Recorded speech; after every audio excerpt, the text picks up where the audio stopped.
Mm. Hi, thanks for joining me. My name is Annalise Jones, and my business is Lucia Learning, which is for homeschool families to support them with tutoring and classes, small live interactive group classes, and that's what I'm going to tell you about. So right here, we are talking about my psychology class and what to expect. All right, some people don't even know exactly what psychology is. They know it's not one of the core hard sciences that are required for high school graduation, so they might just overlook it. But I want to sell you on how important psychology is. So a lot of times when I'm teaching math, my students will say, "When am I going to use this in real life?" Right? They love that line. And I usually try to answer it with math. I can answer it like 50 to 70% of the time with math. Psychology, though, you use psychology every day, every day. It is so relevant. It's about humans, and we are humans. It's about our brains, and as far as I know, we all have a brain. It's about behavior, right? So there's a science aspect in looking at how your brain physically works with the electricity and the neurons, and then there's a behavior aspect, which is more of a social science. So I also love psychology because it's such a real life topic, and it incorporates science and social science and happiness and doing well in life. It's just so all encompassing. It's so wonderful to have these conversations and to get them thinking about just everyday real life relevant stuff. Okay, so here's kind of my philosophy as I teach psychology. It's relevant to you. Not only are we going to learn about psychological theories, we will discuss where you see this in your life, what experiences have you had, and when they write an essay, they're not just regurgitating information, they're applying it to their own lives and telling me about their opinions and their experiences, and then also connections. Like if they say, "Oh, I saw something similar in a certain movie or in a book," and they make that connection. I love when students do that because it means the information is taking root in them and they're able to recognize that in their environment and recognize those patterns. Also, I have a holistic approach to psychology. One of my interests is holistic health. And so when we talk about brain health and mental wellness, I'm also teaching them about inflammation and food sensitivities and herbs and some practical things that they can start doing now to help their health, their overall health, and especially their mental health and their moods, their stress levels, different stress management approaches that you might learn in life coaching, just so many relevant things that teens need to be equipped with. They need to get those tools. This is a part that happens every day in their life, and they really need that to succeed in life. Also, it's wholesome and virtuous.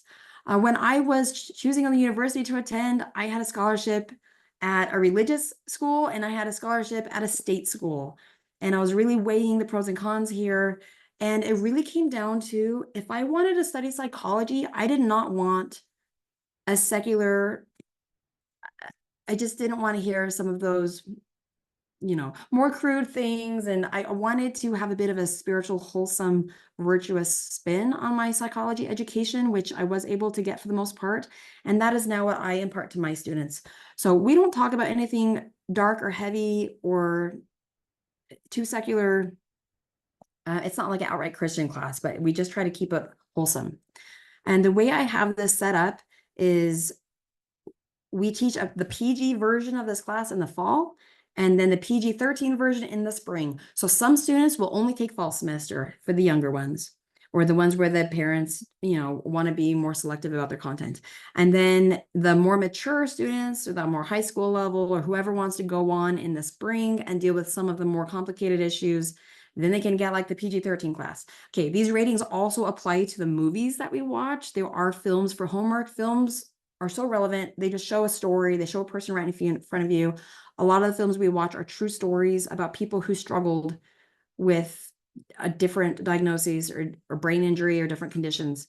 And it's really inspiring and educational to see how they struggled with it, how they overcame it, how do they treat those things and handle them, how do they even find out about them, how did it affect their relationships and their life. So I really love film, and I'll talk more about those films. Okay, so here's some questions that psychology answers. What is personality?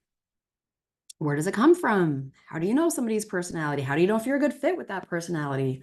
What does that personality lead to in life, right? That leads to into certain careers, certain strengths, weaknesses, challenges. So they're really going to get to know themselves and learn how to read and identify people and work with people. What is a disorder? How do you know when something's bad enough to be called a disorder? How do you know when you need help? How do you know when it's just normal life? How do you know when it's out of your hands? Okay, where do we see psychological principles in pop culture? The films maybe kind of help with that, or it just comes up through conversation as we can talk about what's going on in the world, maybe some of the current events, and how do we see psychology playing a part there? Who developed the science of psychology? How has it changed over time? And that is a really interesting thing to look at, the evolution of psychology, some ideas and that may have dropped out or and morphed over time. But hey, what if we still believe that idea? What if we think that's a good idea? Right. So it really lends to some wholesome debates. I love hearing the students' own ideas and opinions. And psychology is a really flexible field where there's not like one right answer. They get to say what they think. And I love seeing them grow and just get their own thoughts going like that. Okay, careers in psychology. If you wanted to learn more and do this in college, what are some options out there for you? Okay, psychology is based on different models of thought. And again, it's not a super objective, hard science. It's so interesting. We look at these questions. How do we explain personality and challenges with mental health? How do we approach helping people and solving problems? Psychologists in these 5 different fields, and there might be more, but we're going to focus on these 5. They will all answer those questions differently. So again, there's no one right answer. It just depends on which lens you're looking through. What is your perspective? Psychodynamics is all about examining the unconscious mind, blaming things on your childhood, blaming your things on things you've forgotten that are still affecting you. So that's where psychoanalysis comes in, where you're really analyzing someone and doing hypnosis and trying to access their unconscious mind. So Freud was really big on this. It's not super big today anymore. Behaviorism is, have you been conditioned, rewarded, punished for doing certain behaviors, and then your behaviors will follow that pattern or follow that nurturing and adapt. So believing that humans can be manipulated and that none of us have a natural core of who we really are. It's just how we've been conditioned, right? So that's an interesting theory. The sociocultural model will talk about the culture at large, and we're all just a player in a bigger picture, and how does that culture affect us? And then the biophysical model is looking at physical causes. This is kind of where I lean and why I'm bringing up the holistic stuff, because your overall physical health is going to affect your brain, and then your brain is going to affect your thoughts and your feelings and your behavior. So that's really important. I like to teach them how to eat healthy and how to take care of themselves. Humanism is kind of like forgetting about all these other things and not trying to like analyze it, but just loving them and supporting them for where they are, and not worrying about what their past was, but just really affirming them as an individual today. And so that's an interesting thought. And then, of course, there's more cognitive psychology that just talks about the electricity in our brain, right? Like bringing everything down to a cellular level. Okay, different fields of psychology, the cognitive, how the brain works. Developmental psychology is going to talk about how we develop through childhood and our older years, what influences were there. Social psychology is how people behave in groups. Abnormal psychology, now you have your disorders. Clinical psychology is working with any of these things, but in a clinical setting where you're supporting that individual who's struggling. And then sports psychology helps athletic performance. Health psychology is looking into how your behavior affects your health. It's kind of like my holistic stuff, but in reverse, right? How does your psychology then affect your health? And it's kind of a two-way street there.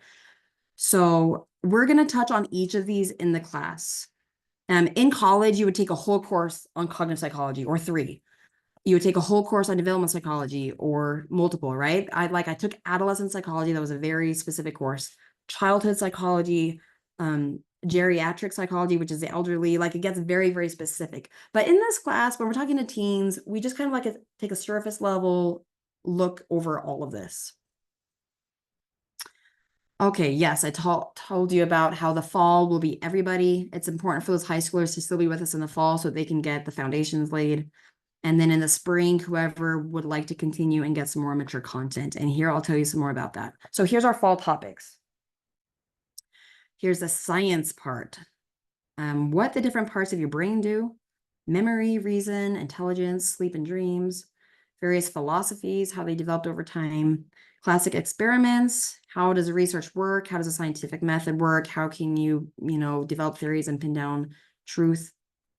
ADHD, autism, and mental handicaps, these are the more like G-rated diagnoses. Executive skills, this has to do with ADHD and autism. We'll talk about that. And by the way, most everybody I teach struggles with some executive skills on some level. So this is very relevant. They need to learn about this for their own life.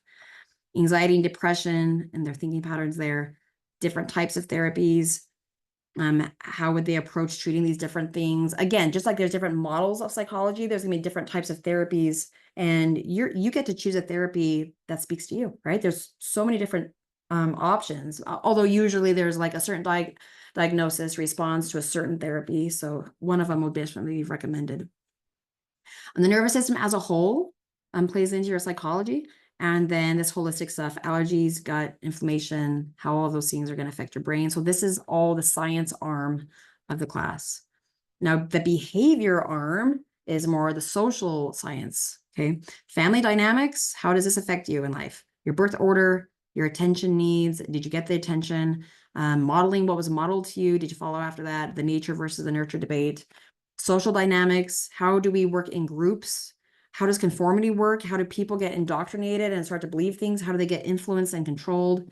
Why control people? Why influence people? That goes into marketing. So if you're interested in marketing, the psychology is definitely a part of that. If you're interested in governments, psychology is definitely a part of that. It's really just like the foundation layer of so many different avenues, so many different fields in the world. Everybody can use this.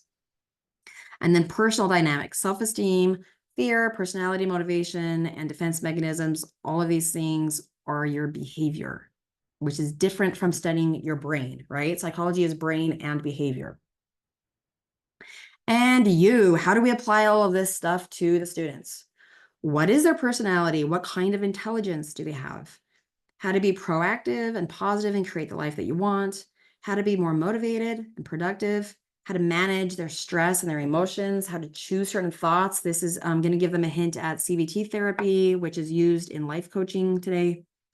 How to acknowledge your perspectives and beliefs, how to see that maybe as an outsider and then be able to examine that and tell if it's working for you, and then reframe those beliefs to suit you better, to lead to more happiness.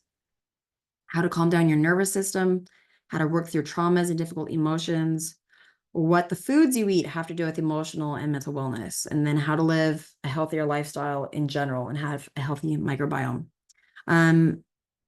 Most of these topics are also covered in my leadership and personal development class, because you see, this is all personal development. When we talk about life coaching type of stuff and just living a good life, there's an overlap there. So if you're interested in that and you're trying to decide which class you want them to have, I would just say the personal development class with that leadership spin, it has more of a historical approach. And with the psychology, you have more of a science approach. So do you want them also learning about philosophies and disorders, or do you want them learning about historical figures and learning leadership skills? So there's two different spins there of where you can take your personal development. And both classes would complement each other really well if they wanted to do both. They would cover these topics at different times. So they would hear it once, and then a couple months later, hear it again. Okay, now the spring topics. These are the more mature topics having to do with science. Addiction, brain damage, heavier disorders such as bipolar, narcissism, borderline, schizophrenia, medications, and then more mature philosophies and treatments. I don't like talking about Freudian stuff with the younger kids. He talks about sexual stages and weird stuff, and I really just gloss over that in general, but at least I'll mention it in the spring. Deeper dive into the holistic treatments for the people who are more interested and they can really handle like thinking about their dietary choices. And, I don't think a lot of 12-year-olds are going to do that, but the older ones will want to go deeper on that. We will still be avoiding the super heavy topics. I don't cover LGBT stuff since there's a range of opinions on that, and I want them to learn their worldview on that from their parents. We don't talk about sex, and we don't talk about abuse, or, you know, really bad crimes, getting into that darker stuff, and no suicide. So we will not be covering those heavier, more difficult topics. Again, that's up for you as a parent to cover at home. Or when they get to college, they can definitely get all the heavier stuff that they want. Okay, what does homework look like for this class? In the fall, it will be lighter on the homework. There'll be some movies to watch and some opinion papers, but the opinion papers don't have any requirements. It's just, let me know your thoughts. And then I just give them a good job for whatever they give me. In the spring, there will be something mostly every week. A couple books that we'll be reading, several films, longer essays. But again, it's still going to be flexible, adapted to their own writing level. But I would like them to analyze and go a little bit deeper and come up with more examples to back up their opinions. I'll tell you about the movies and documentaries. And again, their papers are not so much a report on what they learned. It's more like them making their own commentary with their own opinions and personal experiences, and then connecting it to something else in life. Parents can modify these requirements. I'm not super strict on the homework. In fact, I usually grade homework just on whether or not they even did it. So it's not going to be nitpicked. It's not going to be like, yeah, good job doing it, but you did it all wrong. Like, no, I never say that to any of my students. And if parents really don't want a commitment outside of class, if you just want them to come for 1 hour a week and don't worry about the extra homework commitment, that's fine. Just let me know. We don't plan on doing the homework. Please don't give them a grade. I just want them to sit in class and be a part of this. And that's totally fine. I'm here to support you. Okay, here's the movies that I am planning on watching. And I might find some more, and I'm open to suggestions. These movies all have an element of something related to psychology for us to discuss. The lighter topics here, Encanto, I love that movie.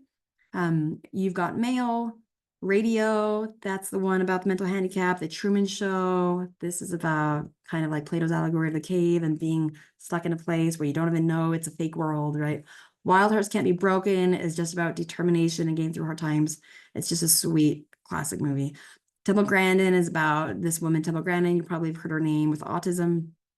And then the documentary Music Got Me Here that talks about music therapy, as well as just healing and overcoming hard times in life. The spring, the more serious topics. Let me give you a rundown of what these movies are so you can know if you want your child to be involved in this. The Pursuit of Happiness covers homelessness and just a very difficult life situation, but then determination and grit to get through those things. Prize winner of Defiance, Ohio is about alcoholism, but also about being proactive and having an inspiring influence on your family and controlling what you can control. So there's a lot of positive messages there. The Soloist is about homelessness and schizophrenia. Irreplaceable is I put these in, oops, sorry, I wrote this wrong. Okay, A Beautiful Mind is not a documentary. That's another one on schizophrenia. That one's about paranoid schizophrenia. And there's some heavier, more disturbing topics maybe in that one, but a cool movie. Watch it with them. Okay, Irreplaceable is a documentary, and then My Beautiful Broken Brain is a documentary. So sorry, I wrote this wrong.